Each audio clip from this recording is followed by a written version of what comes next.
Okay, going to have a quick look at endothermic and exothermic reactions just as a recap.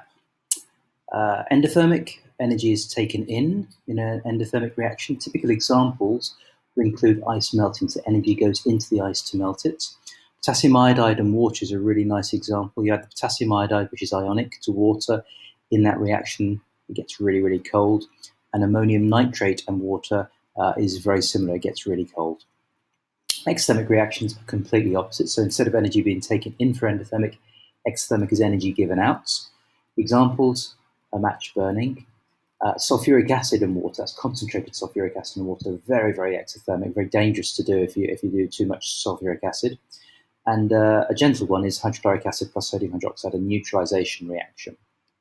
So let's have a look in each one in detail. Endothermic, we've got a beaker, an endothermic reaction in that beaker, and we've got a thermometer in there. The temperature drops in an endothermic reaction, and that's sometimes slightly at odds with the fact that energy is taken in. Some people would consider that to be unusual. If energy goes in, why doesn't the temperature go up? Well, actually, it's because energy is taken in from the environment. The thermometer is part of the environment, so essentially the thermometer gives some of its energy into the reaction, and that energy is used to break bonds. Sometimes people work better with having some arrows. So these arrows show the direction of heat, of energy. So energy goes from the environment into the reaction, from the environment into the reaction, from the environment into the reaction, and that's where the temperature on the thermometer drops down. In exothermic, again, we've got an exothermic reaction in a beaker with a thermometer. Instead of the temperature dropping as it did for an endothermic reaction, the temperature rises. Energy is given out, and energy is given out to the environment. This one often makes more sense.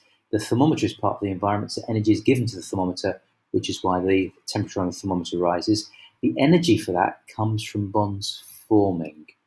So when bonds are formed, that releases energy. And again, here are my arrows showing energy from the reaction going into the environment, going into the environment. If your hand surrounding that, your hand gets warmer. If your hand surrounding this, energy goes from your hand into the reaction and is used to break bonds. Here's an energy level diagram for endothermic. The reactants have this energy level because if we go back, in an endothermic reaction, energy is taken in, then energy gets higher for the products. So this is the amount of energy that's taken in from going from reactants to the products. Here's our reaction pathway, and to get that reaction to work, we have to provide it with a certain amount of energy to make it work, and that is given the symbol EA. That's the amount of activation energy, the amount of energy it's required to make the reaction proceed, and that's called the activation energy. The energy change during the reaction goes from this dotted line at this level to this line here at this level, and that's called delta H. That's the amount of energy released in that reaction. And that's a positive value. Delta H for an endothermic reaction is positive. For exothermic reaction, we've got our reactants start here, and because in an exothermic reaction it loses energy, the products will be here, and activation energy is up to here. That's how much energy we need to give it to react. For example, with your match, that's the amount of friction that you need to give the energy, the match, to react, and thereafter it goes to the products.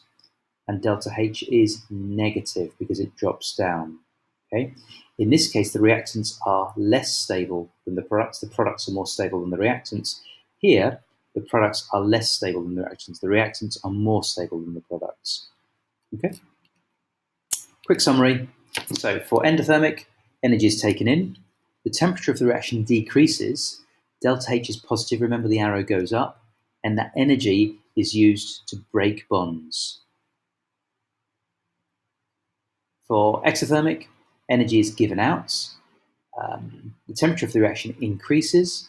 Delta H goes down, it's negative, and energy is used to make bonds. It's not used to make bonds. Energy is released when making bonds. Got a bit of a typo there. Energy is released when making bonds. So some memory tips. End of a lesson is a positive thing. End of a lesson is a positive thing. Exothermic reactions, energy exits, is given out. And lastly, when bonds break, they are weak and endothermic. I don't know if that works for you. Right. Last thing in terms of doing the experiment, this is working out the energy in this fuel here. You weigh the spirit burner, including the fuel and the lid. You weigh out 50 grams of water in a beaker. You light the fuel and measure the temperature. Sorry, before you light the fuel, measure the temperature of the water every 30 seconds or so until it's constant, so you know what the starting temperature is. Place the spirit burner underneath the beaker and light it. Stir the water, measure the temperature every 30 seconds. After 5 minutes, 10 minutes, 20 minutes, put the lid on the spirit burner. You're stopping heating. Reweigh the spirit burner. Work out delta Q.